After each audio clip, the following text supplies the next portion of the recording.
Wakil Rektor 3 Bapak Dr. Andes Hadi Judin MHI, dan yang terhormat para dekan-dekan Fakultas Tarbiyah, Fakultas Syariah, dan Fakultas Ekonomi dan Bisnis Islam Institut Agama Islam Darussalam Al-Quran, yang kita hormati dan sama-sama kita muliakan. Abuya Dr. Haji Ar-Razi Hashim MA yang hadir pada hari ini berkenan hadir di antara kita untuk menyampaikan kuliah umum yang dilaksanakan pada hari ini. Para dosen-dosen Civitas Akademika Institut Agama Islam Darussalam Al-Quran dan para mahasiswa-mahasiswi Institut Agama Islam Darussalam Al-Quran yang hadir secara offline di aula ini dan yang menghadirinya secara online melalui streaming YouTube.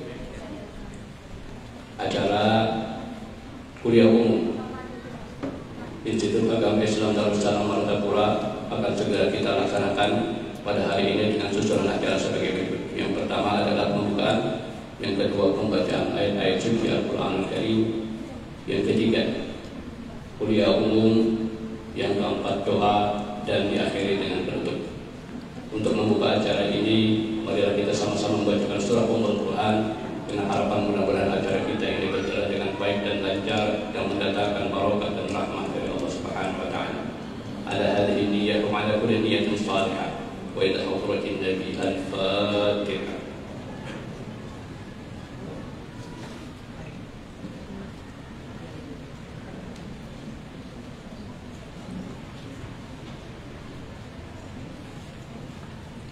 Selanjutnya marilah kita masuk ke acara yang kedua, yaitu pembacaan ayat suci Al-Quran Al-Karim yang akan dibacakan oleh mahasiswi Fakultas Ekonomi dan Bisnis Islam Saudari Rabi'atul Adawiyah. Dipersilakan.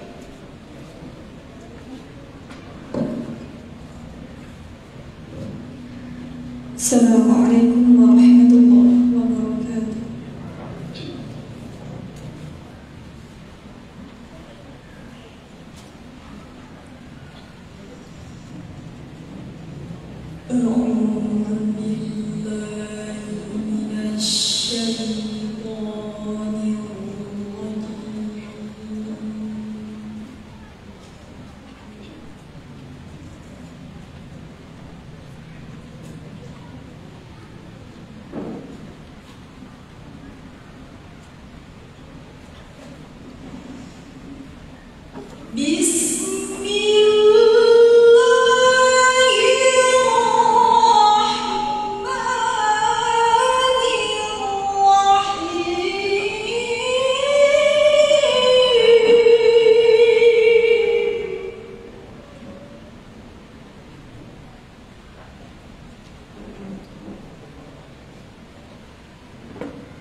Sadaqallahul azim wa sadaqa rasulul karim.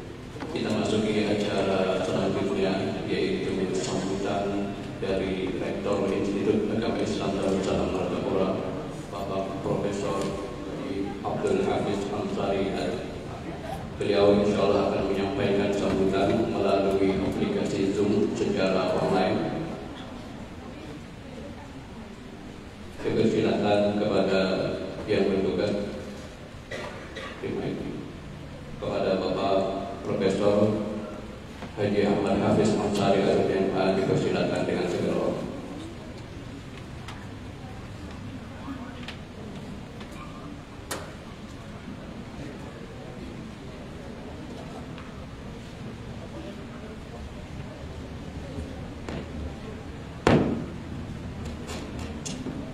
Wassalatu wassalamu ala sayyidil Mustafa wa rasulil Mustafa Sayyidin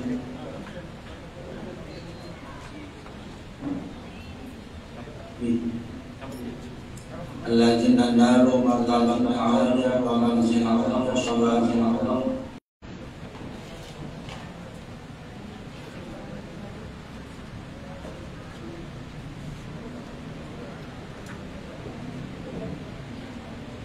Para rekan Kepala Din LPN, LP2M,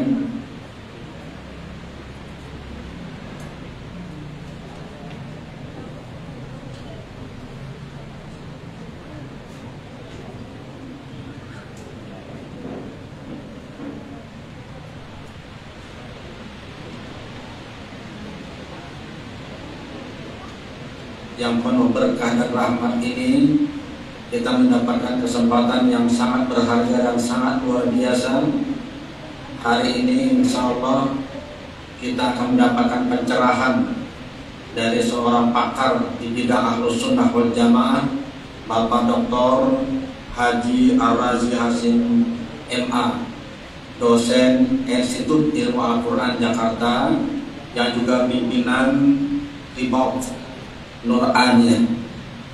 Kami atas nama seluruh jajaran Institut Agama Islam Darul Salam Martapura Kalimantan Selatan menyampaikan penghargaan dan ucapan terima kasih yang sebesar-besarnya kepada Yang Mulia Bapak Dr. Haji Ar-Razi Hasim MA yang berkenan meluangkan waktunya untuk bergabung bersama kami, melihat kampus kami, bertemu dengan para pimpinan, dosen dan anak-anak kami mahasiswa di sini, dan juga memberikan pencerahan tentang internalisasi nilai-nilai Ahlus Sunnah wal Jamaah dalam pendidikan Islam modern. Kami kira tema ini merupakan tema yang sangat menarik karena ini sejalan dengan visi dan misi Agama Islam Darul Salam Martapura. Cuma ada tambahan sedikit. Ahlus Sunnah wal Jamaah yang dimaksud dari visi dan misi Institut Agama Islam Darul Salam adalah Ahlus Sunnah wal Jamaah An-Nahdiyah. An-Nahdiyah. Nah, Nahdiyah itu berarti Nahdlatul Ulama. Ini terkait juga dengan posisi dan kedudukan Pondok Pesantren Darul Salam Martapura dalam konteks dengan organisasi Nahdlatul Ulama. Ketika pada tahun 1926 dibentuk Nahdlatul Ulama oleh para kiai sepuh di Surabaya, pada tahun 1927, hanya 1 tahun setelah muktamar itu, Kiai Haji Abdul Qadir Hasan atau guru tua kita selaku pimpinan Pondok Pesantren Darul Salam mendirikan NU di Martapura. Jadi pertama kali NU di Kalimantan Selatan itu ada di Pondok Pesantren Darul Salam Martapura. Karena itulah maka antara Pondok Pesantren Darul Salam Martapura dengan Nahdlatul Ulama tidak bisa dipisahkan. Karena disinilah mula pertama kali NU dicanangkan, dan dari sinilah NU kemudian menyebar sampai ke seluruh pelosok Kalimantan Selatan. Maka kami memberikan label di belakang aswanya tidak hanya Ahlus Sunnah wal Jamaah, tapi juga Ahlus Sunnah wal Jamaah An-Nahdiyah. Karena kalau hanya Ahlus Sunnah wal Jamaah, sekian banyak orang mengklaim diri mereka sebagai Ahlus Sunnah wal Jamaah. Kita sekarang menambah dengan An-Nahdiyah. dengan pengertian bahwa Ahlus Sunnah wal Jamaah Nahdiyah itu adalah Ahlus Sunnah wal Jamaah yang dipegang oleh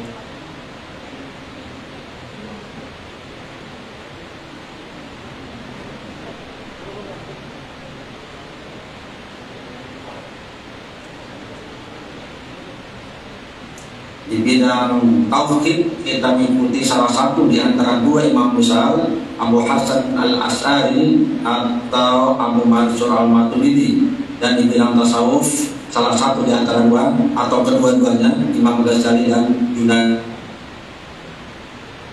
Internalisasi nilai-nilai asma dalam pendidikan Islam modern saya kira merupakan bagian terpenting dari visi dan misi Institut Agama Islam Darussalam Martapura. Karena itu kedatangan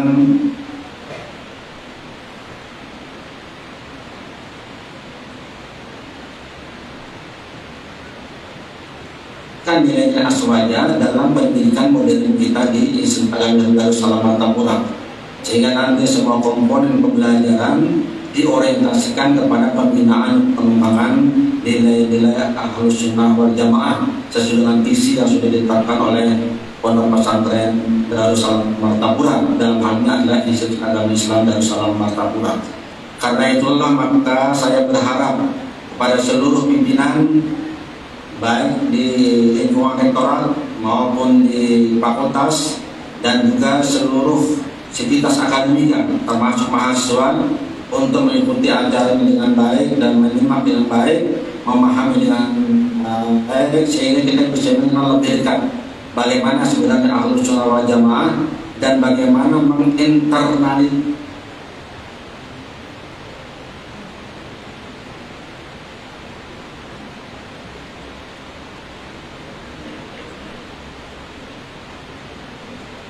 kita punya keyakinan bahwa nilai-nilai yang terkandung dalam Islam Ahlus Sunnah wal Jamaah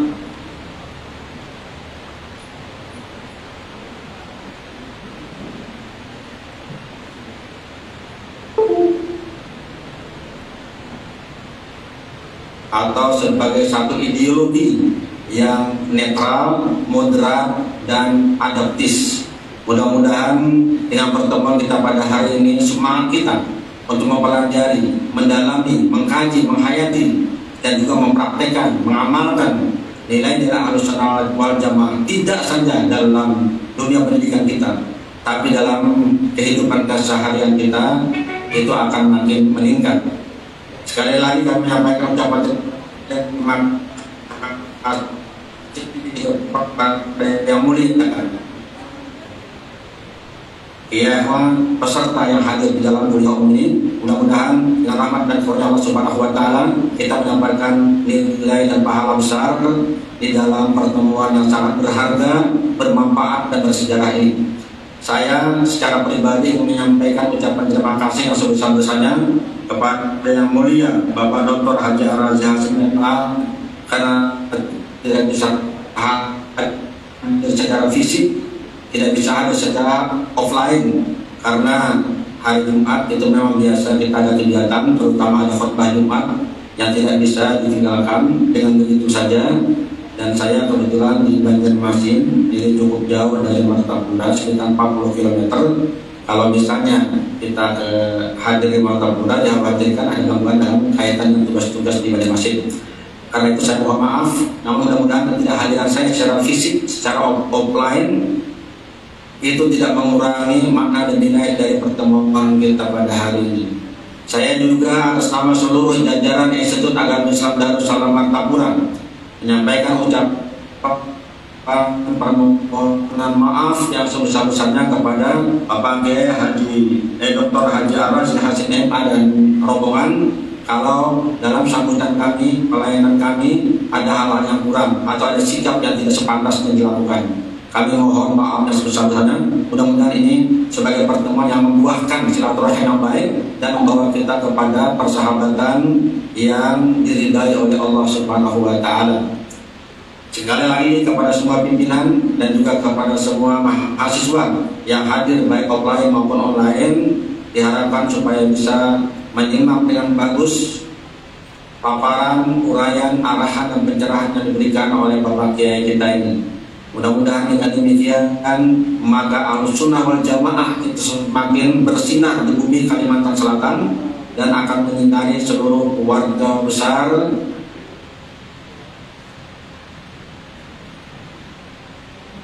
ada di Banua ini. Bapak dan Ibu yang dirahmati Allah Subhanahu wa taala, saya kira itu sambutan dari saya. Maka marilah seluruh buka kuliah umum kita pada hari ini dengan bersama-sama membacakan Bismillahirrahmanirrahim. Wallahu muwaffiq ila aqwamit thariq. Wassalamualaikum warahmatullahi wabarakatuh.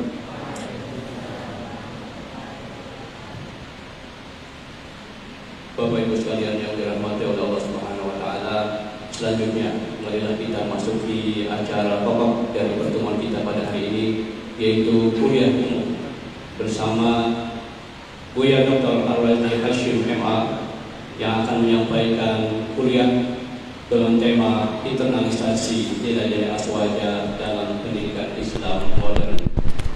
Aswaja atau Ahlussunnah wal Jamaah adalah warisan daripada Islam, daripada Nabi Muhammad SAW, yang diwariskan secara berkesinambungan melalui sanad yang bersambung rantai demi rantai sampai kepada kita.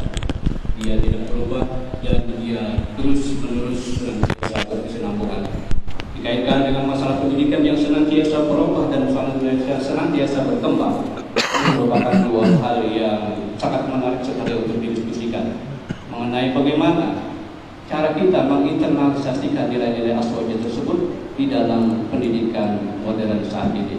Dengan tidak ingin berpanjang lebar, marilah kita sama-sama kita bersama dengan sebaik-baiknya, dan marilah kita siapkan juga pertanyaan yang sebaik-baiknya untuk nanti kita ajukan kepada Buya. Kepada Buya Hashim, kami persilakan. Kepada Buya Ar-Razi, kami persilakan dengan segala hormat. Izin Pak Wakil. Assalamualaikum. Assalamualaikum warahmatullahi wabarakatuh. Alhamdulillahirabbil alamin. Nahmaduhu wa nasta'inuhu wa nastaghfiruh wa na'udzu billahi min shururi anfusina wa min sayyiati a'malina. May yahdihillahu fala mudilla lahu wa may yudlil fala hadiya lahu.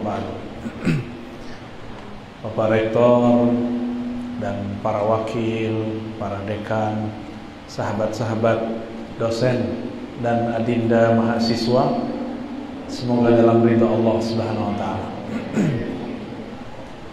Saya juga dosen, jadi sangat ngertilah galaunya musim corona ini ya. Sudah jenuh kuliah dengan Zoom, Thariqat baru, Thariqat Zoomiyah. Sudah sangat jenuh, tapi juga dapat berkah. Kalau kuliahnya nggak pakai Zoom, saya nggak bisa sampai ke sini. Saya harus hadir di kampus.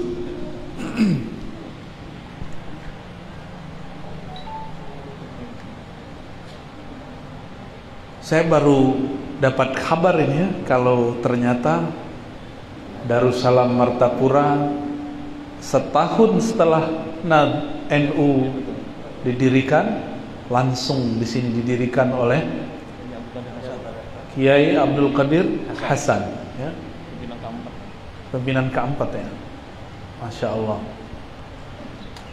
Dan saya sangat mengapresiasi pesantren-pesantren NU, institut-institut NU melabeli di belakangnya Ahlussunnah An-Nahdiyah. Itu sangat berani. Di luar orang nggak berani. Memang keberanian itu harus ada. Itu nisbah ya. Ahlussunnah yang mana nih? Karena banyak yang aku Ahlussunnah.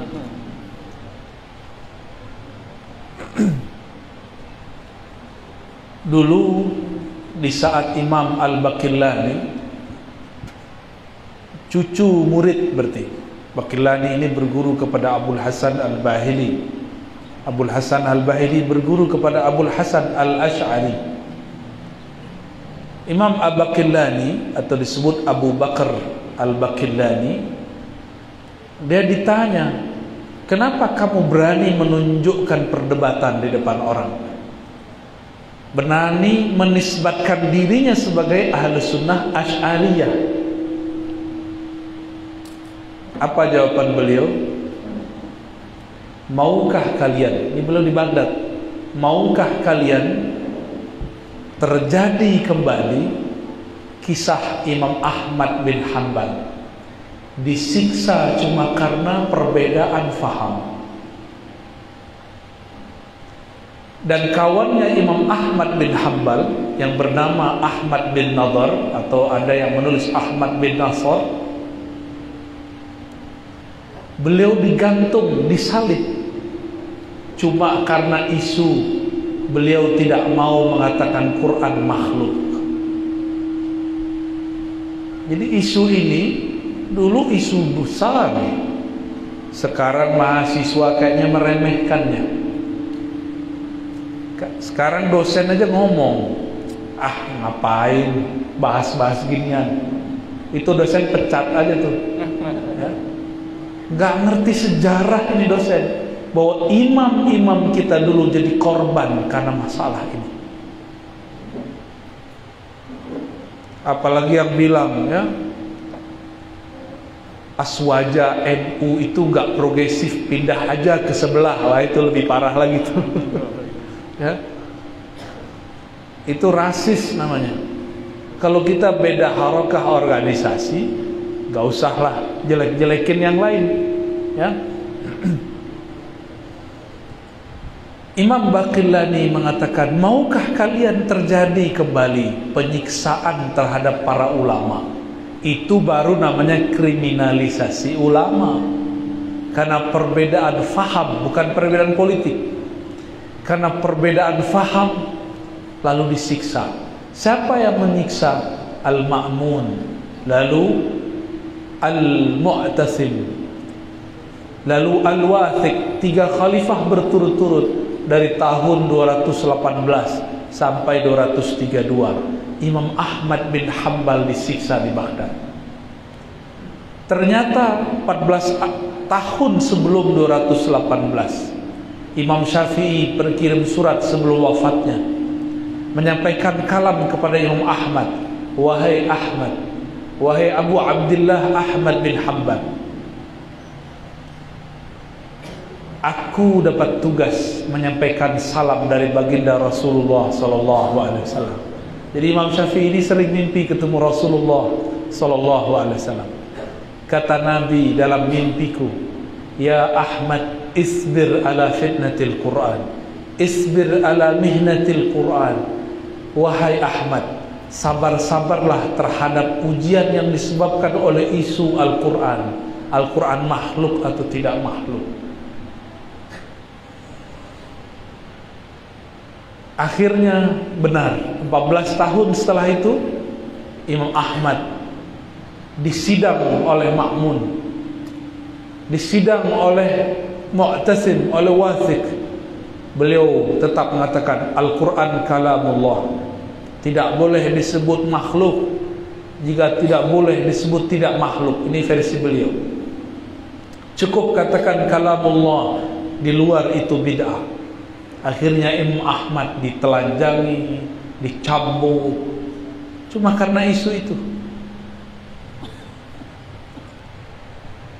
Ini kelompok apa nih yang menyiksa imam kita? Kelompok yang digadang-gadang di kampus-kampus Islam sekarang sebagai bapak intelektual, kelompok intelektual. Saya tidak sepakat. Saya lama mengajar kitab-kitab kelompok ini, membedah kitab-kitab kelompok ini di kampus yang kita sebut dengan Mu'tazilah. Kelompok Mu'tazilah ini tidak seperti yang dikatakan orang, tidak seperti yang dikatakan oleh guru dari guru-guru saya. Itu keliru beliau. Prof. Harun Nasution pun keliru, apalagi dosen-dosen biasa. Karena kemampuan baca kitab orang sekarang memang terbatas. Orang nggak berani baca langsung kitabnya Mu'tazilah. Apa kitab Mu'tazilah yang menjadi panduan? Namanya Syarh Usulil Khamsah. ditulis oleh Al-Qadhi Abdul Jabbar.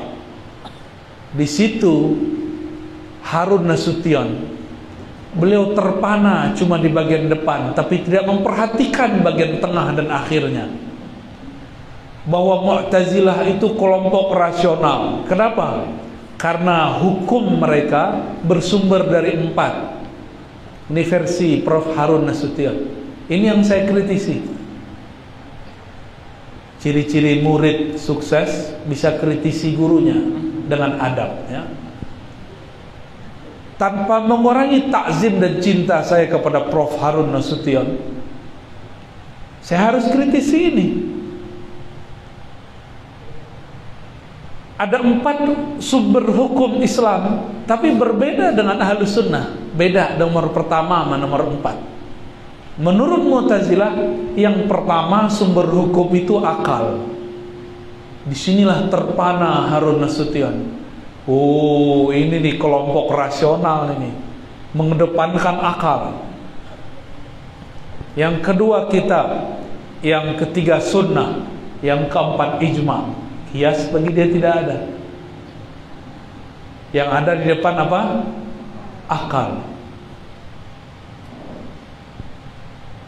Di Quran, akal tidak pernah dijadikan sumber. Akal selalu dijadikan aktivitas. Afala ta'qilun liqaumin yatafakkarun. Gak ada akal sebagai satu perangkat sumber. Akal itu justru adalah alat daripada kolbu. Jika mau, yang pertama itu kolbu, bukan akal. Maka ini kesalahan literatur di kalangan Mu'tazilah.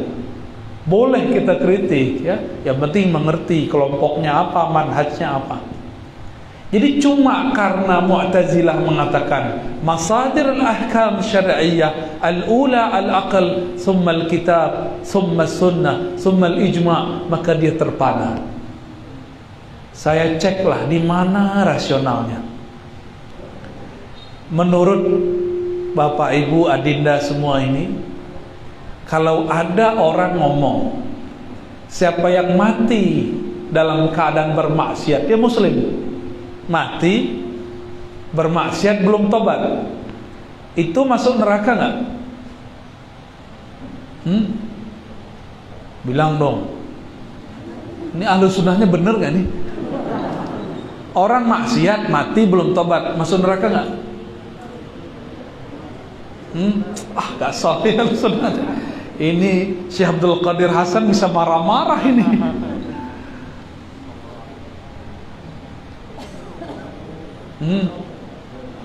Yaghfiru liman yasha,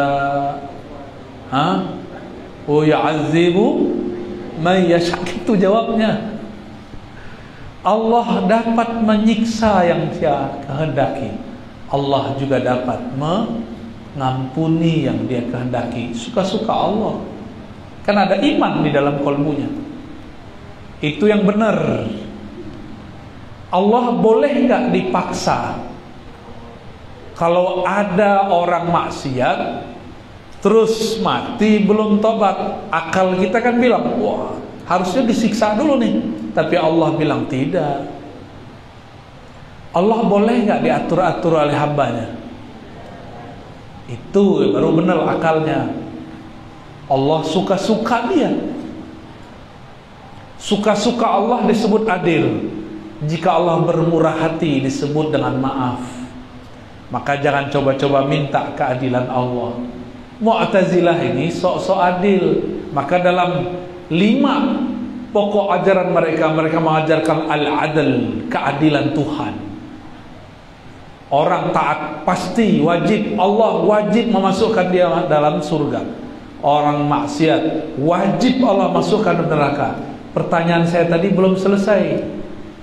Orang maksiat dia mukmin, meninggal dalam maksiat di dalam neraka, kalau dia masuk neraka nih, kekal atau tidak? Nah itu baru Ahlus Sunnah. Tapi Ahlus Sunnahnya lembek ya, dhaif ya. Wajar kalau dikit-dikit masuk kelompok baru, kena kalian ya. Orang-orang Aswaja Nahdiyin ini udah gak perlu kelompok-kelompok lain. Udah nggak perlu IM, HT, udah nggak perlu. Karena kemunculan Nahdliyin ini, NU, itu sama dengan kemunculan IM. Mereka ini pemahamannya hampir sama awalnya, cuma berbeda dalam perkembangannya. Ikhwanul Muslimin didirikan oleh Imam Ahlus Sunnah juga, tokoh Ahlus Sunnah juga, Syekh Hasan Al-Banna. Punya wirid namanya Al-Ma'surat. Pendiri NU siapa? Hadratus Syekh Hasyim Hari dan kawan-kawannya. Mendirikan juga pada tahun yang hampir sama. Kenapa kita lebih senang impor IM tapi tidak mau ekspor NU, ekspor Muhammadiyah? Kenapa? Nggak pede. Jangan-jangan kita nggak pede. Maunya impor, baju-baju impor, ya. Bolehlah. Tapi pemikiran jangan impor juga. Pergerakan nggak usah diimpor. Kita sudah punya imam di sini. Kita sudah punya imam pergerakan di sini. Di NU ada nggak zikir pagi sore? Ada, namanya Rotibul Haddad, Wirdul Latif. Apalagi kalau lagi doa bersama, Istighatsah. Ada semua. Itu maksurat juga, bersanad dan sanadnya jelas. Maksurat itu bahasa Arab artinya zikir yang diwariskan secara sanad, bersanad.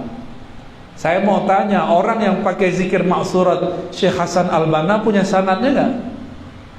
Dapat saya pastikan tidak ada. Cuma beli di toko atau download di Play Store.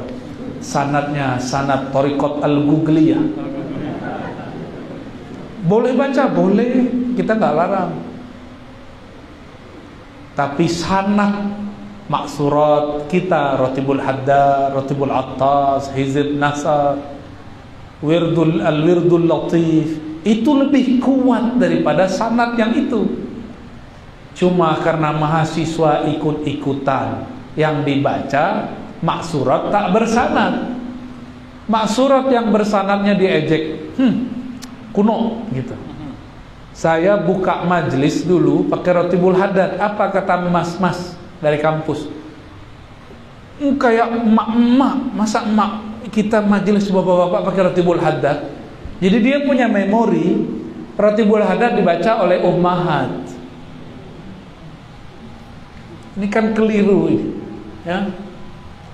Rotibul Haddad itu yang nyusun Al-Habib Abdullah Al-Haddad di Yaman, berdasarkan sanad yang beliau miliki dari baginda Rasulullah Sallallahu Alaihi Wasallam. Ini contoh aja ya. Kembali ke yang tadi.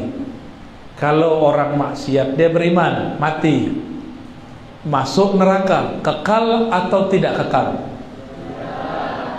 Mengennya begitu ya. Kalau kalian jadi Mu'tazilah, katanya keren nih, katanya mau majukan kampus jadi Mu'tazilah dulu, kata dosen seberang di UIN, ya, dulu di UIN, waktu saya masih ngajar di UIN dulu. Tapi itu udah kita kasih tahu dan mereka kaget-kaget juga. Udah nggak ada lagi ngomong begitu. Apa kata mereka? Kalau mau maju jadi Mu'tazilah, Mu'tazilah kan kampus. Kita kasih pertanyaan kayak tadi, kamu maksiat, kamu maksum nggak? Terjaga dari dosa nggak? Enggak. Ketika kamu mati belum sempat tobat, masuk neraka. Itu ajaran Mu'tazilah. Tapi ada tambahannya, khalidan fiha. Dalilnya pakai Quran. Bala man kasaba sayyi'atan wa ahatat bih. Nah, itu surah Al-Baqarah itu. Siapa yang melakukan maksiat, keburukan, ya, lalu meliputi dia dan mati, maka dia kekal dalam neraka. Kayak gitu masuk akal gak? Ajaran begitu rasional gak? Orang masih beriman kok kekal di neraka? Maka menurut hemat saya Mu'tazilah ini lebih ekstrim dari Khawarij. Khawarij jelas orang dengan maksiat bagi dia bukan mukmin. Bukan juga kalau Mu'tazilah tidak mukmin, tidak kafir, disebut manzilah baina manzilatain. Manzilah itu artinya status, bukan antara neraka dan surga. Ini dosennya PA itu, ya. Jadi dia salah faham, tidak bisa membedakan manzil dengan manzilah. Kalau manzil, maina manzilain, tempat antara dua tempat, antara surga dan neraka. Kalau manzilah, status, tidak disebut mukmin karena dia maksiat, tidak disebut kafir, di kalbunya masih ada iman. Ini kata Mu'tazilah. Maka disebutlah fasik. Jadi fasik versi Mu'tazilah itu beda dengan fasik versi Ahlus Sunnah. Nah, ini harus diperjelas. Beda dengan Khawarij. Beda coblosan kafir.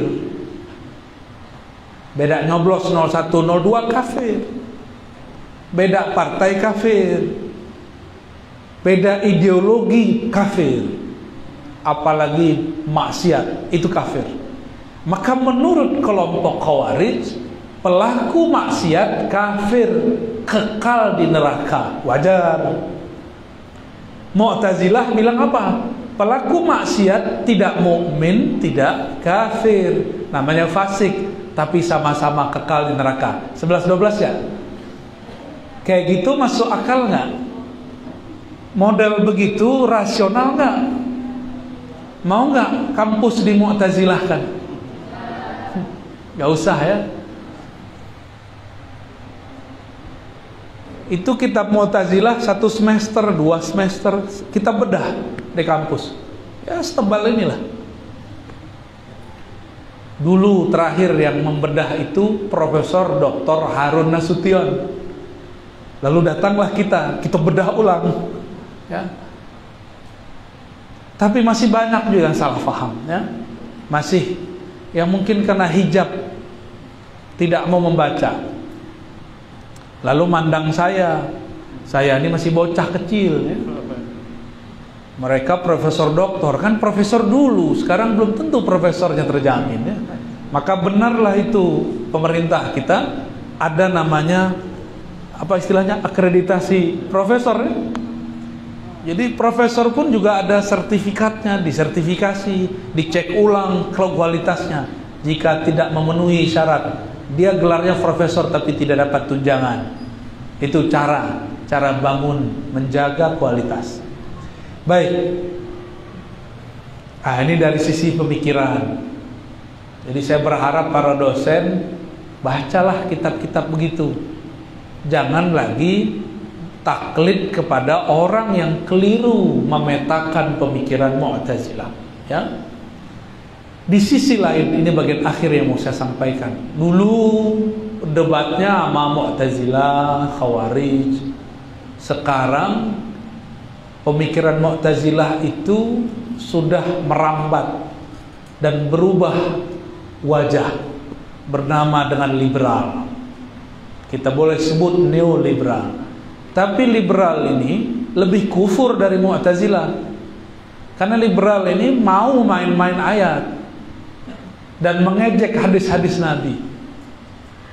Sama dengan Mu'tazilah lama. Mu'tazilah lama ngejek Abu Hurairah. Buka kitab-kitab Mu'tazilah, mereka bahkan memfasikkan sebagian besar sahabat Nabi yang ikut konflik dalam perangan Siffin. Itu fasik bagi mereka. Jadi jangan heran kalau nanti ada kiai ngajar di kampus lalu ngata-ngatain Abu Hurairah, jangan heran. Itu pengaruh produk lama itu. Produk Prof. Harun Nasution itu, ya, yang disebar kemana-mana. Ya, saya paham apa sanad pemikiran mereka, sanad fikrahnya, ya. Paham maksudnya? Jangan sebut nama, ya. Semoga beliau cepat juga merujuk kembali, karena ini berbahaya. Belum tentu juga jadi wali, udah berani ngata-ngatain Abu Hurairah. Yang boleh canda itu wali ma wali, ya. Sahabat ma sahabat, canda gak apa-apa. Kalau enggak kita ini bisa runtuh amal kita. Ada yang berbahaya, bukan hanya neoliberal. Kalau neoliberal ini yang jadi korban kan UIN, IAIN, IAI seperti kita ini, itu pasti dituduh liberal. Jil, jangan Islam liberal. Bahkan banyak orang-orang yang jahil, mereka memasukkan saya ke daftar nama orang liberal. Nggak ngerti dia liberal itu apa, ya. Nggak ngerti dia ahlus sunnah itu apa. Masa orang seperti kita dimasukin ke liberal? Ternyata udah pusing mau melawan Ar-Razi, ya. Dituduh Syiah, nggak ada Syiahnya. Dituduh apa lagi? Dituduh nggak ngerti hadis, ngaji hadis 15 tahun. Ya udah tuduh liberal aja deh. Carilah tema-tema. Kebetulan saya ini memberikan hukum mengucapkan selamat Natal itu dua. Boleh ada haram, ada halal, ada mamnu, ada ghair mamnu. Sesuai dengan fatwa yang berkembang di kalangan ulama ahlus sunnah. Saudi mengharamkan karena dasar akidah. Jika kita meyakini kelahiran Tuhan, kafir. Sedangkan di Darul Ifta Mesir dan ulama Azhar, ulama Hadramaut, para habaib di sana, jika kita mengucapkan selamat Natal karena keyakinan Nabi Isa bin Maryam lahir, maka tidak kafir. Ini dua aja bedanya. Sama-sama mengucapkan selamat. Kita menjelaskan begitu disebut liberal. Kalau begitu sudah banyaklah ulama disebut liberal. Ulama Azhar liberal, habaib di Hadramaut liberal, ya. Dosen-dosen kita ini liberal juga kayaknya, ya. Selamat liberal Pak dosen. Sembarangan buat label liberal. Yang paling lucu, Ar-Razi teman UIN liberal. Lah, JIL, Jaringan Islam Liberal, itu yang buat bukan tamatan UIN. Itu orang yang kuliahnya di Lipia. Tahu Lipia? Mahat bin Suud yang ada di Mampang. Namanya Gus Ulil Absar Abdallah, anak Kiai NU, ya, kuliah di Lipia. Mungkin jadi tawahaba juga sebentar. Tasallafa wa tawahaba, tahu nggak? Lalu kayaknya udah mulai berubah buat JIL, Jaringan Islam Liberal. Ya saya kan bukan tamatan situ juga. Saya juga bukan temannya Ulil. Saya nggak kenal dengan beliau. Cuma ada kawan saya, teman beliau. Kawan dulu ngajar di kampus. Kawan kita juga sudah berubah. Ulil udah ngajar hikam, Pak. Ulil itu udah baca Ihya Ulumuddin. Dia sudah meninggalkan JIL.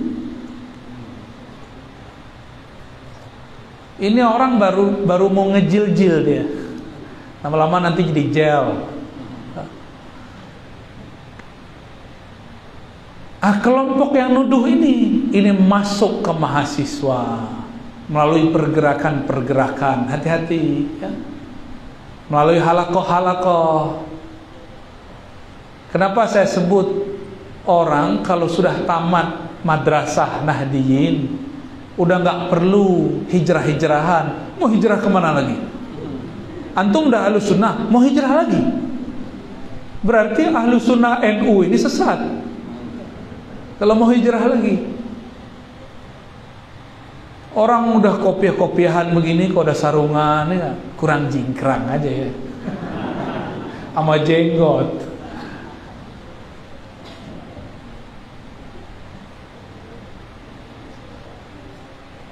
Ini jangan dilarang cadar di kampus ya. Karena saya ketemu guru-guru saya, santriwatinya banyak bercadar. Cuma memang di Jawa sebagian diidentikan cadar itu dengan kelompok yang tadi saya cerita, ya. Tapi saya yakin yang bercadar ini nggak begitu ya. Mana mungkin mereka mau ikut majelis kita ya. Karena kelompok itu punya doktrin al-julus ma'a ahlil bid'ah mamnu. Duduk bersama ahli bid'ah itu haram. Itu syubhat. Makanya mereka gak mau ngaji sama kita, gak mau dengerin. Karena sekali denger tersesat di jalan yang benar. Gak usah begitu, datang seseorang ke rumah, dia sudah menjadi kelompok yang tadi tasallafa wa tawahhaba selama lebih dari 15 tahun. Lebih dari 15 tahun. Dia dengar saya ini sesat. Nyetir mobil sembari dengan YouTube. Yang dia setel itu gurunya dia, ustadz dia yang mentahzir saya. Tapi karena YouTube-nya otomatis jalan terus, pindahlah videonya kepada Ar-Razi. Awalnya dia bilang, saya takut dengar ceramah ustadz, takut sesat. Jadi saya ini menakutkan mereka nih, Pak Dokter, nih gimana nih? Dia cobalah, lagi asik-asik nyetir, gak sempat mengganti itu. Terdengarlah beberapa menit. Apa kata dia? Apanya yang sesat ya? Di mananya Ar-Razi sesat? Sejuk-sejuk gini kok ngomongnya kalem, bener kalem. Apanya yang aneh? Apanya yang sesat? Akhirnya dia berdoa untuk ketemu saya. Alhamdulillah ketemu. Curhatlah itu orang. Saya tanya, apa pengalamanmu jadi kelompok tasallafa wa tawahhaba? Kan saya juga punya pengalaman, tapi tidak lama, cuma 3 tahun. Dia 15 tahun. Dan dia cerita, saya nggak boleh cerita, takut nanti menjelek-jelekkan kelompok lain. Ini yang harus diwaspadai. Munculnya kelompok-kelompok khawarij, semi-semi khawarij. Mereka masuk lewat pergerakan-pergerakan. Maklum, mahasiswa ini kan kadang-kadang gak sabar melihat kiai-kiai sepuh ini kok lelet sekali ya.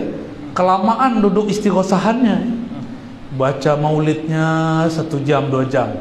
Kata anak muda, kalau main game sudah berapa kali aku menang ini ya. Tapi saya lihat orang-orang Banjar, orang-orang Martapura, ya Banjar lah, ini di luar menjadi simbol. Di beberapa provinsi kalau orang kata Banjar pasti maulid. Ya, kalau kita sebut masjid orang Banjar, itu kelompok sebelah mundur. Tapi saya dengar juga orang Banjar udah mulai ada yang nggak maulid ya. Sudah mulai membid'ahkan belajar sifat 20. Sudah mulai mengatakan Abul Hasan Asy'ari orang sesat. Dengar-dengar begitu. Benar nggak ada? Wah, ternyata bukan kabar burung. Ternyata kabarnya bukan hoax. Ini nggak bisa cuma kita omong-omongkan begini. Ini harus dijadikan satu PR besar. Maka di kampus-kampus harus mulai dihidupkan kajian-kajian bedah-bedah kitab Ahlus Sunnah. Orisinilitas Ahlus Sunnah. Dan inilah karomahnya Hadratus Syekh Hasyim Asy'ari. Beliau itu sebelum Al-Azhar merumuskan Ahlus Sunnah itu 3, beliau sudah sebutkan Ahlus Sunnah itu 3. Yang pertama, berakidah Ahlus Sunnah itu menurut riwayat Abul Hasan Asy'ari atau Imam Al-Maturidi. Pesantren kampus kita begitu nggak? Dibunyikan kalau perlu di ADRT-nya. Kampus ini kampus Ahlus Sunnah, sebut bunyikan. Ahlus Sunnah yang mana? Nahdiyah kah atau Muhammadiyah kah? Bunyikan itu. Karena banyaknya aku Ahlus Sunnah sekarang. An-Nahdiyah ya. Bunyikan itu.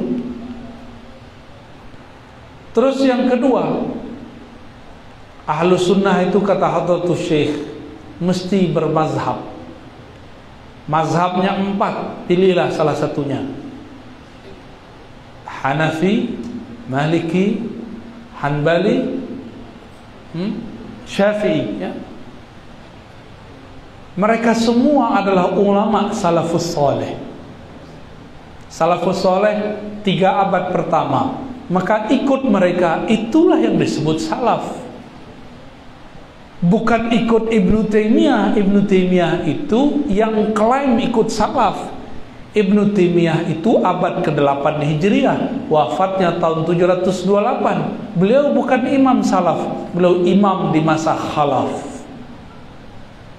Ya, apalagi Syekh Muhammad bin Abdul Wahhab lebih belakangan lagi, apalagi Syekh bin Baz, apalagi Albani baru wafat tahun 99 kemarin.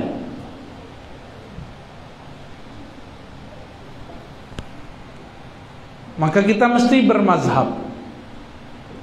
Jadi ciri-ciri kelompok, ini perlu diwaspadai ini pada adik-adik mahasiswa. Kelompok yang menyimpang itu, ekstrim itu, mereka anti mazhab. Apa kata mereka? Tidak boleh ikut mazhab karena mereka salah faham. Dikira ikut mazhab itu ikut selain Allah dan Rasulnya. Dan saya heran sekali ada tamat Madinah ngomong begini, jika Syafi'i beda dengan Nabi, kita ikut Nabi. Bisa Pak bayangin Imam Syafi'i beda sama Nabi? Orang Bahlul nggak ngomong begitu? Itu Doktor Bahlul ngomong begitu kalau ada. Imam Syafi'i beda sama Nabi.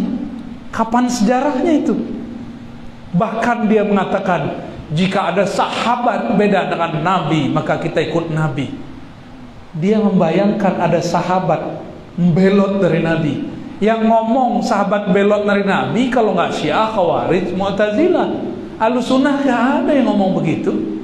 Ngakunya ikut salafus saleh, lalu mengatakan jika sahabat beda dengan Nabi, jika Imam Syafi'i beda dengan Nabi, itu salaf semua, bro. Ya. Oh, kalau sama dia pakai akhi, itu salaf semua ya akhi. Baru sahih. Ada logika begitu. Itu logika iblis. Bawa nama Rasul lagi, ya Allah.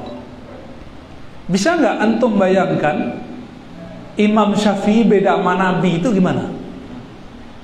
Terpikir nggak? Mungkin nggak selevel Syafi'i menyalahi ajaran Nabi? Tak mungkin. Imam Bukhari berguru kepada murid Syafi'i, itu ngomong, ma amiltu syai'an illa a'dadtu inda rabbi hujjatan.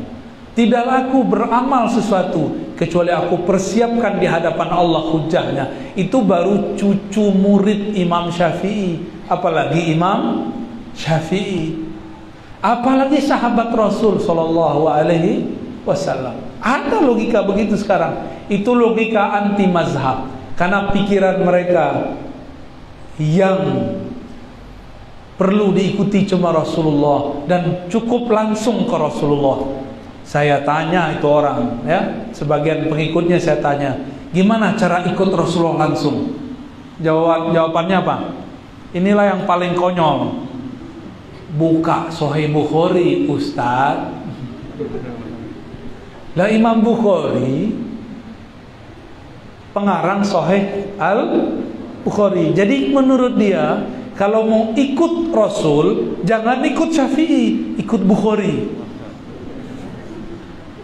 Yang ketawa udah ngerti, yang dia masih loading. Maksudnya apa ini?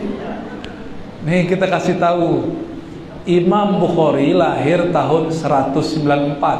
Ingat-ingat, lahir tahun 194. 10 tahun sebelum Imam Syafi'i wafat. Imam Syafi'i wafat 204. Imam Bukhari wafat 256. Sudah terbayang? Jadi lebih dekat masa Imam Syafi'i ke Nabi atau lebih dekat Bukhari? Kalau silsilah guru yang paling pendek Imam Syafi'i itu Bukhari. Imam Syafi'i. Kata kawan, gak usah ikut Syafi'i, ikut Bukhari aja. Udah mulai paham? Itu orang ngerti gak tuh sejarah? Gak ngerti sejarah, gak ngerti ilmu sanad, gak ngerti ilmu hadis, tapi ngakunya manhajnya sunnah. Nah, inilah kemudian yang bikin kita sakit perut kadang, ya. Gak boleh ikut Syafi'i, tapi ikut orang setelah Syafi'i. Itu kitab Sahih Bukhari ditulis setelah Imam Syafi'i. Berarti kalau ikut Sahih Bukhari, ikut Imam Al-Bukhari. Loh, bukan, ini kan kalam Nabi. Iya, kalam Nabi yang disusun oleh Bukhari. Kalau ikut Syafi'i, berarti ikut kalam Nabi yang dikumpulkan dan diriwayatkan oleh Imam Syafi'i. Apa bedanya? Sama. Ya, sama-sama ikut imam.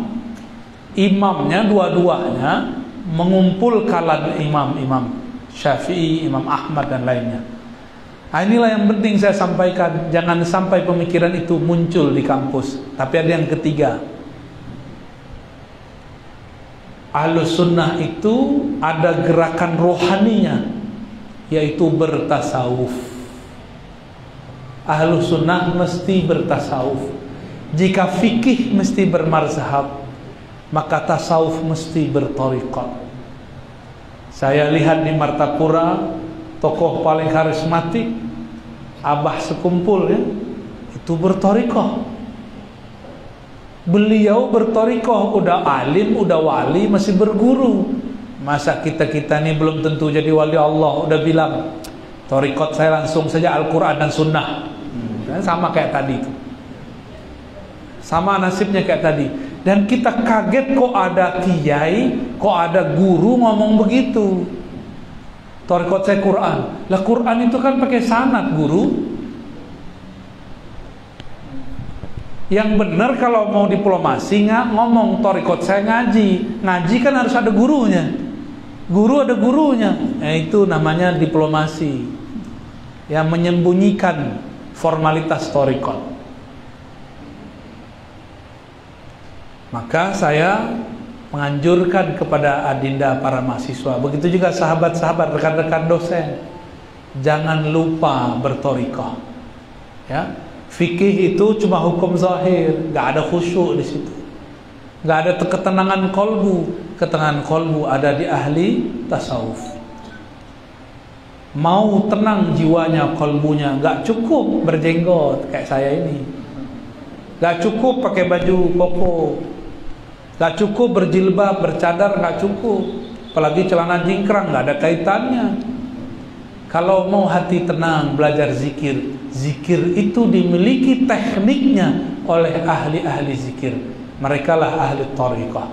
Yang hadir malam tadi, Tuan Guru Wildan mengijazahkan sanad riwayat talqin. Saya pun kemudian malu kalau tidak mengijazahkan thariqat talqin. Akhirnya kita ijazahkan malam tadi dan kita talqinkan, kita bimbing. Yang ikut malam tadi silakan diamalkan. Yang belum, tunggu nasibnya beruntung ya.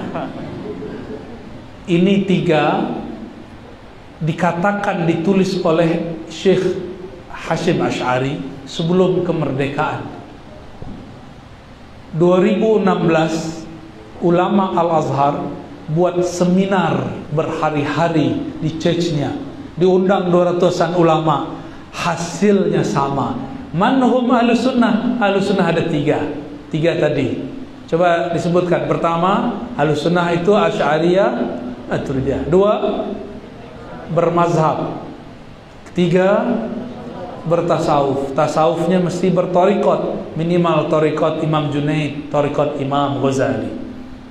Gitu ya. Kira-kira ini yang mesti dijaga oleh mahasiswa. Maka kalau ikut suatu pergerakan, pastikan pergerakan ini menganut yang 3 itu. Jika tidak, sudahlah, tinggalkan aja.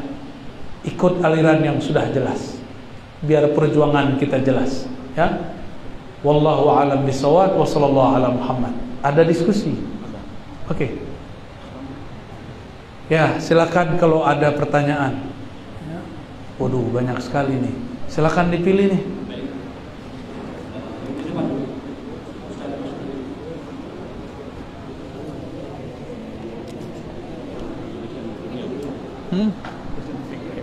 Oh, ada dosen. Oh, ini.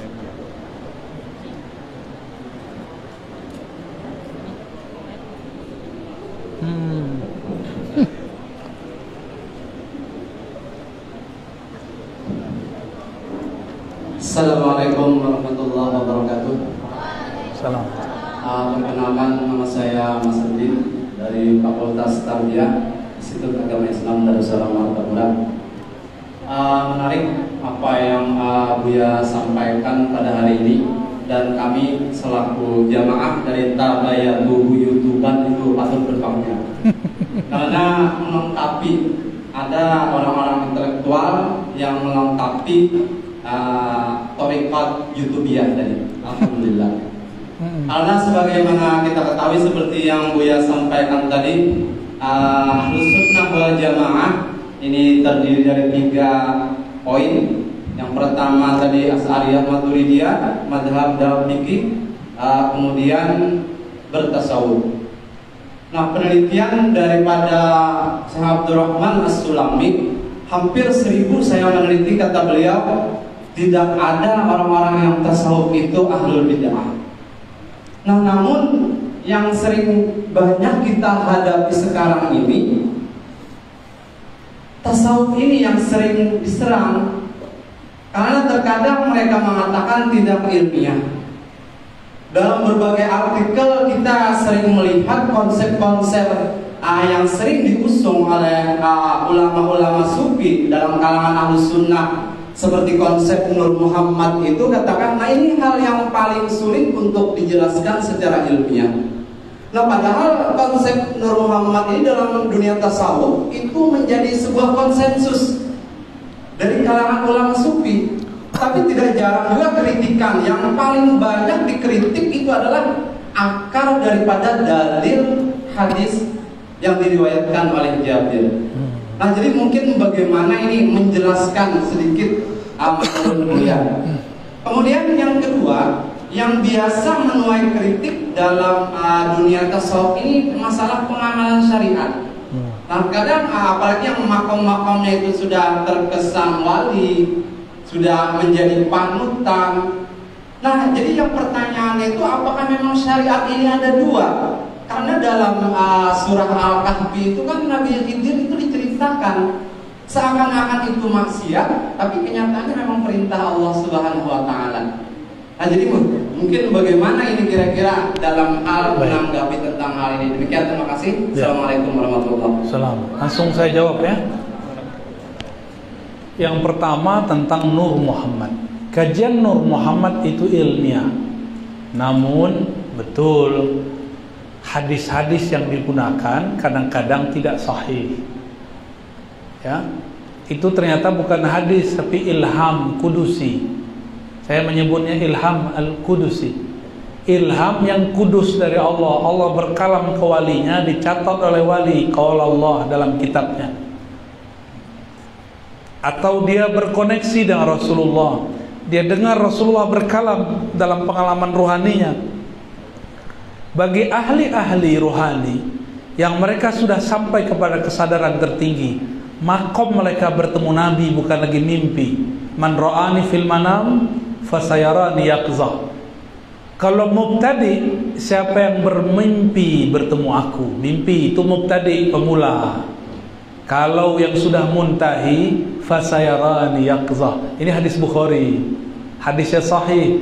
Orang yang pernah bermimpi ketemu aku, dia akan melihatku dalam keadaan jaga di sini, di dunia ini. Itulah sebabnya muncul kalam-kalam al-alam minni wa ana minallah. Itu bukan nggak ada di kitab hadis. Seorang wali kutub di zamannya dahulu, mereka ketika berselawat kepada Nabi, Allah perjalankan ruhnya, lalu mereka bertemu Rasulullah. Rasulullah berkalam, alam minni, alam semuanya dari aku dari Allah. Ditulislah oleh si ulama ini, qala Rasulullah. Maksudnya di dalam pengalaman rohani dia itu boleh. Cuma kata-kata di alam itu dihilangkan oleh murid-muridnya, karena muridnya mengira itu hadis. Dari mana saya tahu? Itu gampang. Ini para khotib, ini sudah mau dekat ya. Jam berapa nih? Masih lama ya. Para khatib sering baca hadis. Man kana yaumuhu misla amsi fahuwa maghbun, wa man kana yaumuhu syarran min amsi fahuwa mal'un. Itu hadis bukan? Hadis ya? Tuh kata wakil hadis. Gimana santrinya tuh? Dulu 2005 saya ditelepon sama profesor saya. Namanya Abdul Aziz juga, masih hidup. Profesor Abdul Aziz, tawadu sekali. Beliau dosen idola saya dulu, salah satunya. Apa telepon dia? Ar-Razi, katanya engkau ini santri hadis ya? Wah, coba ngaji baca-baca aja, Prof. Udahlah, jangan sok-sok tawadu, ternyungsep. Saya mau tanya, tolong carikan. Itu hadis atau bukan? Siapa yang hari ini sama seperti kemarin maghbun? Apa arti maghbun? Khasara, rugi. Siapa yang hari ini lebih buruk dari kemarin? Mal'un, dia terlaknat. Kebetulan saya emang hobi mencari hadis-hadis populer yang tidak ada sumbernya. Langsung saya jawab, oh itu Prof, itu mimpi daripada seorang imam namanya Abdul Aziz bin Rawad. Tulis yang punya catatan tulis, antum gak akan hafal ini ya. Ini kajian saya 15 tahun. Ya udah, nanti dia rekamannya ditulis ya. Gaya-gayaan ngaji gak pakai catatan. Maaf saya canda ya. Dulu temannya Pak Rektor kita, itu rektornya UIN sekarang, Bu siapa deh? Amani. Bu Amani. Itu kalau ada mahasiswa nggak bawa catatan, bisa-bisa pulpennya terbang itu. Itu bahasa kiasnya. Bisa-bisa dimarahin dari awal masuk kelas sampai akhir. Kawan Pak Rektor, kawan beliau itu harus bawa catatan kalau seminar atau lagi kelas ya. Karena hafalan antum ini udah kena micin, tau micin ya. Dengar sekarang nanti lupa. Kata kawan, tenang, ada Thariqah Yataba, Yatubu, Al-Yutubiyah. Qayyidul ilma bil kitabah ya. Saran saya begitu. Kuatkan dengan nulis.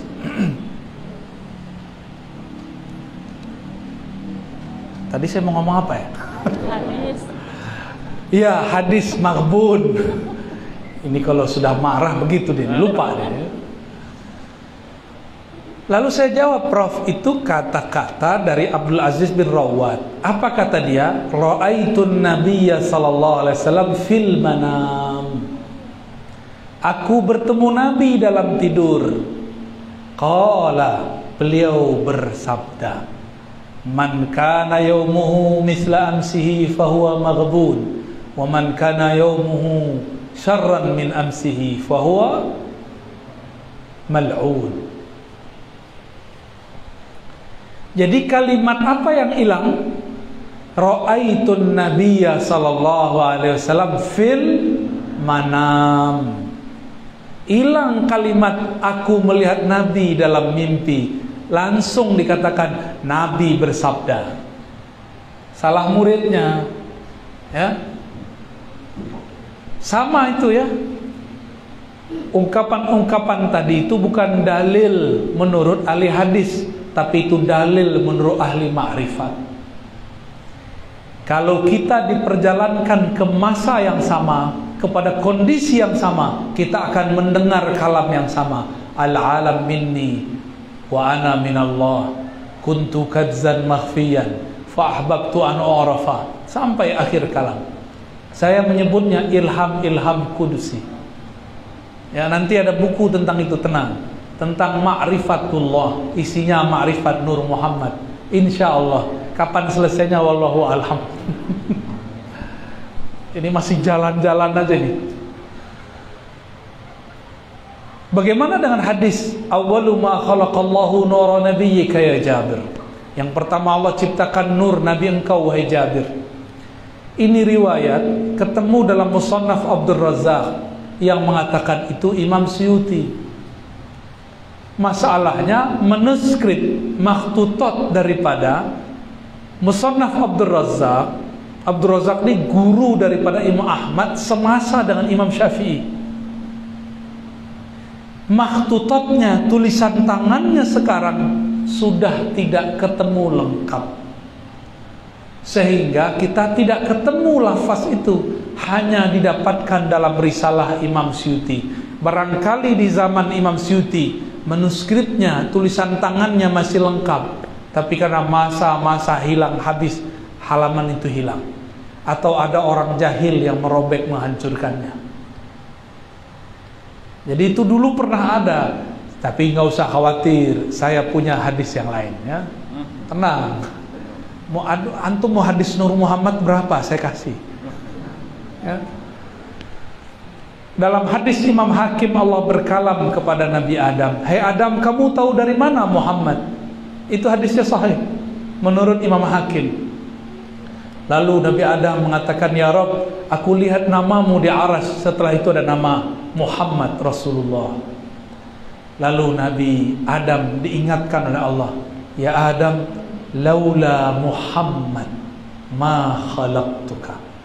Kalau bukan karena Muhammad, di situ artinya nur. Kalau bukan karena nur Muhammad, aku tidak ciptakan engkau. Itulah dalil paling sahih mengenai kata nur Muhammad atau Muhammad. Lalu yang lebih sahih lagi, riwayat Imam Tirmizi. Hadis itu ada 6 kitab yang masyhur, Bukhari, Muslim, Abu Daud, Tirmizi. Berarti ini yang keempat. Beliau ini murid Imam Bukhari. Imam Tirmizi yarwi an Abi Hurairah. Apa kata Abu Hurairah? Qalu, berkata para sahabat, "Ya Rasulullah, mata wajabat lakan nubuwah?" Wahai Rasulullah, kapan engkau diangkat jadi nabi? Apa jawaban beliau? Adam baina ma'in wa tin. Adam belum dicipta, masih air dan tanah. Aku sudah ditetapkan jadi nabi. Itulah yang disebut Ahmad. Nurnya disebut Nur Muhammad. Hadisnya hasan sahih. Jadi nggak usah pakai hadis palsu. Maka kalau ketemu yang tadi, tambahkan. Dalam ilham-ilham para ulama wali Allah, mereka mendengar Nabi bersabda, "Awwalu ma khalaqallahu nur Muhammad." Itu ilham semua. Awal yang Allah ciptakan nur Muhammad. "Laulaka ya Muhammad ma khalaqtul aflaq." Kalau bukan karena engkau hai Muhammad, aku tidak ciptakan alam semesta. Itu semuanya ilham, menjelaskan makna ayat wa ma khalaqtul jinna wal insa illa liya'budun. Nah, ini sudah sering saya jelaskan. Saya jelaskan sekali lagi di sini. Tidak aku ciptakan jin dan manusia kecuali untuk menyembahku. Saya mau tanya, yang paling sempurna menyembah Allah siapa? Siapa? Hah? Ibnu Taimiyah? Muhammad bin Wahab? Atau Pak Rektor? Nabi Muhammad. Jadi kalau diterjemah, coba taruh nama Nabi Muhammad di situ dan pengikutnya. Tidaklah aku ciptakan jin dan manusia kecuali agar Nabi Muhammad dan para pengikutnya menyembah aku. Bisa diartikan begitu, ya? Karena yang paling kenal Allah Nabi Muhammad, yang paling sempurna nyembah Allah Nabi Muhammad. Salat antum ini belum tentu diterima. Maka supaya diterima, bersolawatlah kepada Nabi Muhammad, supaya salat kita yang tidak khusyuk juga diterima oleh Allah Subhanahu wa taala. Gitu ya, Pak dosen ya. Udah cukup. Satu lagi ya. Oh, Khidir tadi ya. Apa? Adakah syariat selain syariat yang zahir itu? Oke. Syariat itu cuma satu.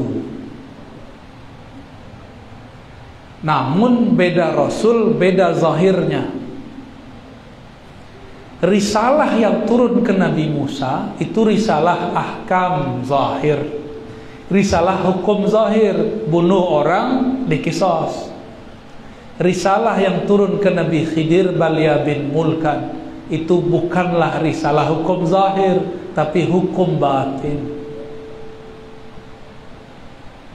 Zahirnya membunuh, batinnya menyelamatkan. Zahirnya merusak kapal, batinnya menghidupkan semua laki-laki di kampung. Ini bayangkan ada kampung nelayan, semua laki-laki bekerja di laut mencari ikan. Di tengah laut ada perompak, siapa saja yang mendekat mati. Jika semua laki-laki pagi itu, siang itu mereka ikut berlayar, maka semuanya mati. Menjandalah semua perempuan di kampung itu. Nggak cukup Nabi Khidir dan Nabi Musa untuk mempoligaminya. Cuma 2. Ini sekampung, gimana cara poligaminya? Kecuali Nabi Sulaiman, istrinya 400, budak perempuannya 600, 1000. Tapi dia tidak punya anak satupun. Nabi Khidir merusak kapal supaya selamat orang. Apa pesannya? Jika engkau melihat ada orang berbuat salah, jangan langsung hukumi dia salah. Jika engkau melihat pemaksiat, jangan tuduh dia fasik. Begitu juga jika engkau melihat ada orang taat, jangan langsung katakan dia wali Allah. Siapa tahu ada hukum di balik hukum. Syariat tetap satu, cuma turunnya ke nabi-nabi berbeda. Sempurnanya pada Nabi Muhammad sallallahu alaihi wasallam. Dan tidak ada namanya wali, orang tarekat, bertasawuf, tidak bersyariat, tidak ada. Kalau orang belajar ma'rifatullah tidak sholat, saya ketemu. Cuma dia tidak ingkar sholat, itu yang penting. Yang tidak boleh itu ingkar, ngomong sudah gak wajib sholat, saya sudah kenal Allah, untuk apa lagi sujud dan rukun. Kalau orang begitu langsung hukumnya kafir zindik. Ini kita lagi jalan, ada orang mabuk-mabuk gak sholat subuh, kita boleh gak langsung bilang dia kafir? Gak boleh. Kalau ada orang gak sholat subuh, kita berhusnuzon dulu, mungkin dia masih malas.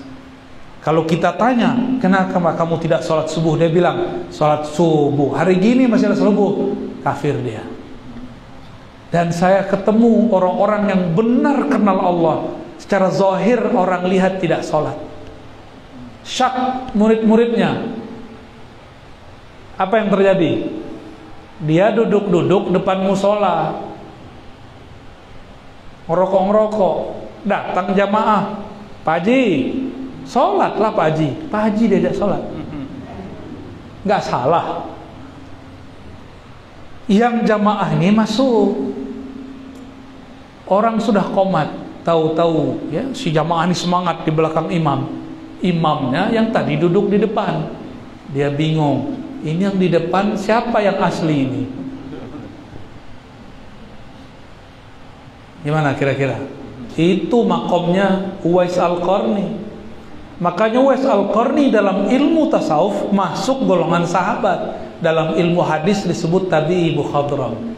Karena Uwais Al-Qarni secara rohani ketemu Nabi. Fisik jaga, lagi jaga, begini ketemu. Nabi kenal Uwais, apa kata Nabi? Ya Umar, ya Ali, kalau engkau hidup panjang umur, mintalah doa istighfar kepada orang ini.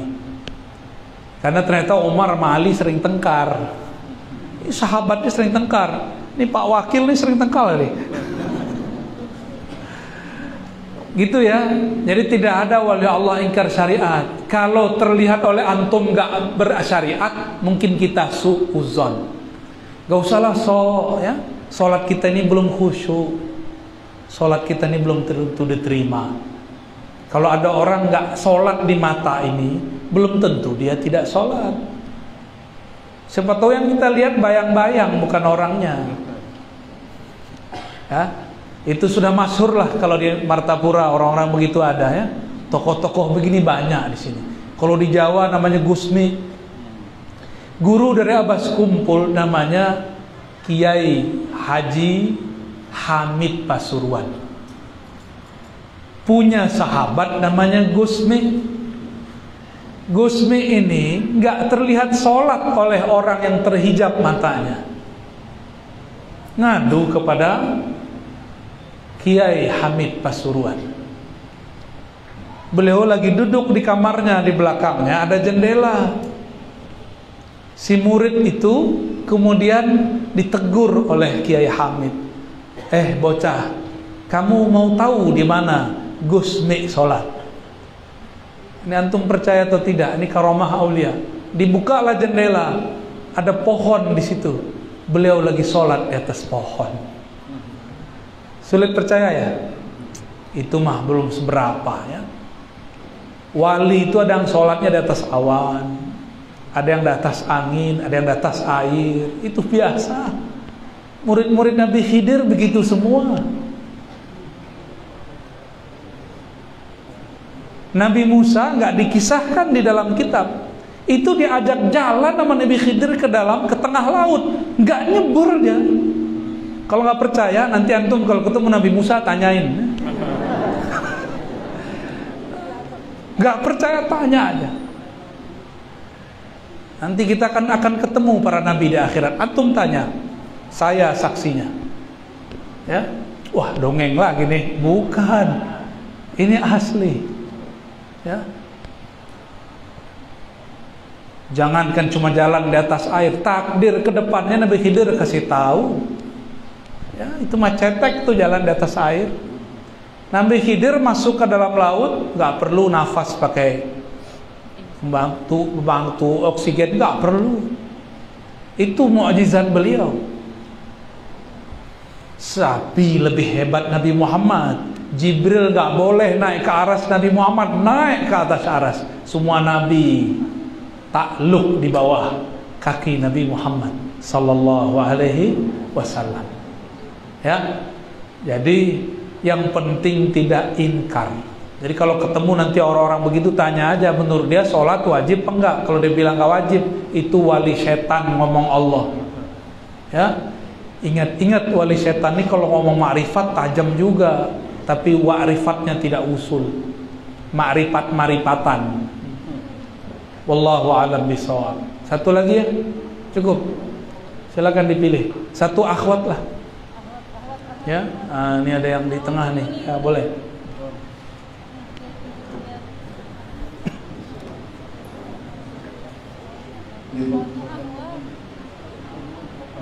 Itu perempuan.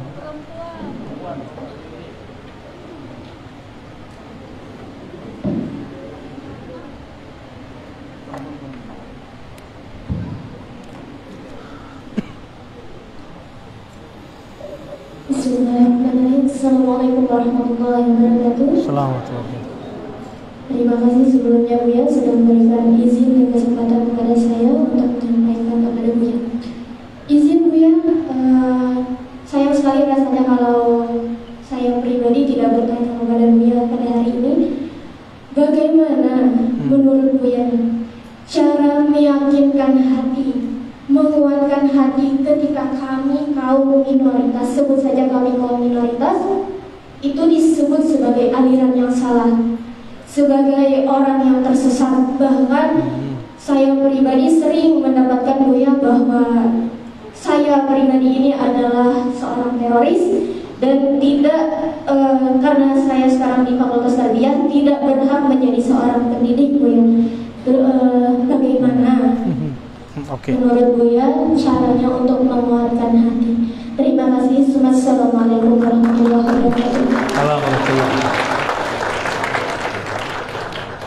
Ini suara hati nih Pak Wakil. Orang kita ini belum terbiasa melihat adinda bercadar, dan kebanyakan bercadar yang di framing teroris, akhir kena imbas lah. Ya. Lalu bagaimana caranya? Ya sudah, hadiri majelis maulid, karena teroris nggak pernah hadir majelis maulid. Ada istighosah hadir, ya.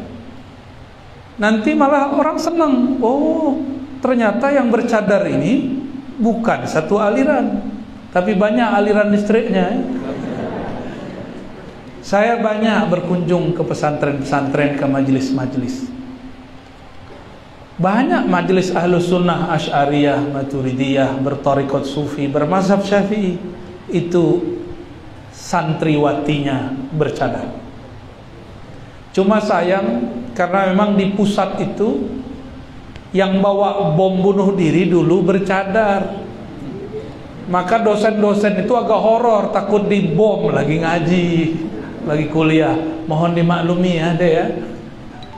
Sesekali mungkin perlu berimprovisasi, pakai masker mirip cadar. Ya, berimprovisasi bolehlah.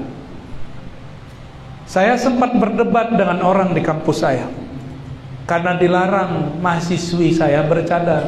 Saya bilang, Pak, di kampus sebelah sudah dilarang, masa di kampus kita dilarang?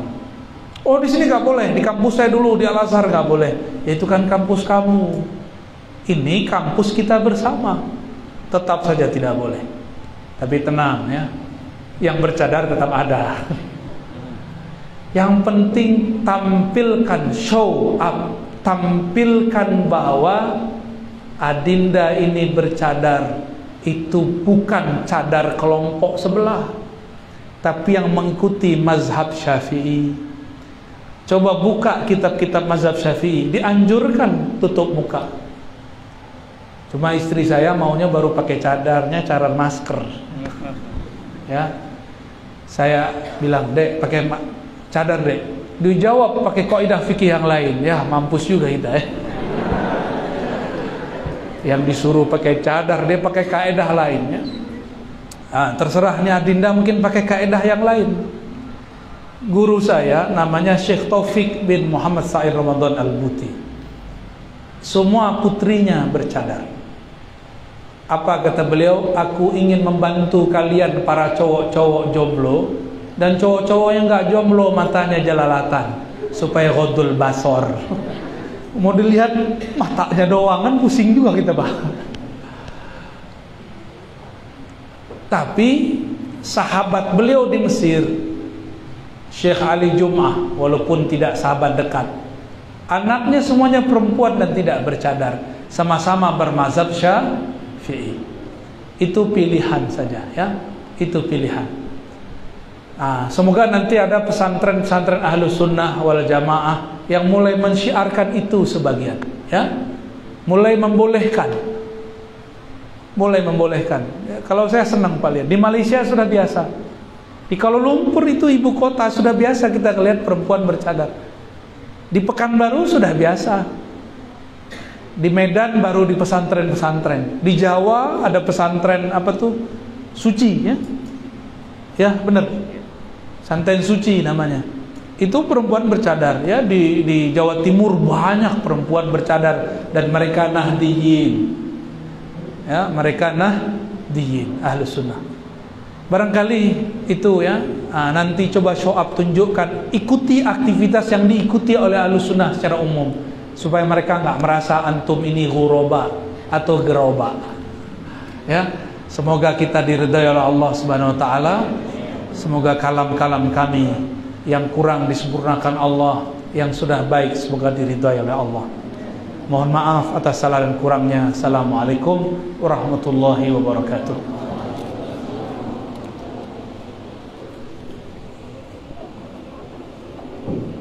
Baik, karena kemudian waktu, maka diskusi kita akhiri sampai di sini. Kita ucapkan terima kasih yang sebesar-besarnya atas kesempatan yang telah diberikan oleh Abuya untuk menyampaikan tausiah dan pencerahan kepada kita semua.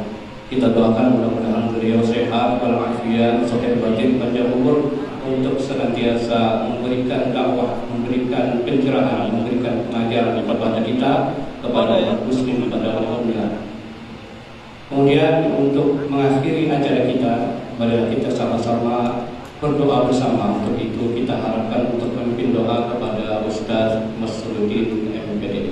Dia bersilakan.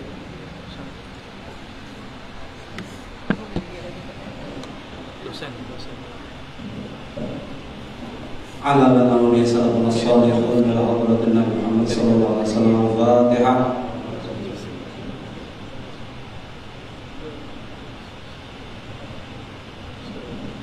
Bismillahirrahmanirrahim. Alhamdulillahirabbil alamin. Allahumma shalli wa sallim ala sayyidina Muhammadin nabiyil amin. Al-mab'uthi rahmatan lil alamin. Shalatan tufarriju biha 'anna ma nahnu bihi min umuri dinina wa dunyana wa ukhrana ya arhamar rahimin. Allahumma inna nas'aluka min fadlika wa bi jahi nabiyyika wa bi 'imran ibn Husayn. Ya Allah ya Rahim ya Latif ya Hayyu ya Qayyum ya Malikal Mulki ya Dzal Jalali wal Ikram. Anta ja'alana wa auladana wa dhurriyyatina 'aliman mutabakhiran min ahli sunnah wal jamaah wa ghaniyan syakiran wa salihan wa taqiyan mutawaddi'an wa dha himmatin 'aliyatin wa nashidan fi talabil ilmi wa nashrihi wa jami'il ta'at birahmatika ya arhamar rahimin. Wassalaman min al-'uyub fid dunya wal akhirah. Rabbana hab lana min azwajina wa dhurriyyatina qurrata a'yun waj'alna lil muttaqina imama. Allahumma hdina bihudaka wa la tudillina waliyan siwak waj'alna mimman yusari'u fi ridhaka wa la taj'alna mimman khalafa amraka wa 'asak. Hasbunallahu wa ni'mal wakeel wa la hawla wa la quwwata illa billahil 'aliyyil 'azim. Sallallahu ala sayyidina Muhammadin wa ala alihi wa sallam. Alhamdulillahirabbil alamin. Taqabbalallahu minkum.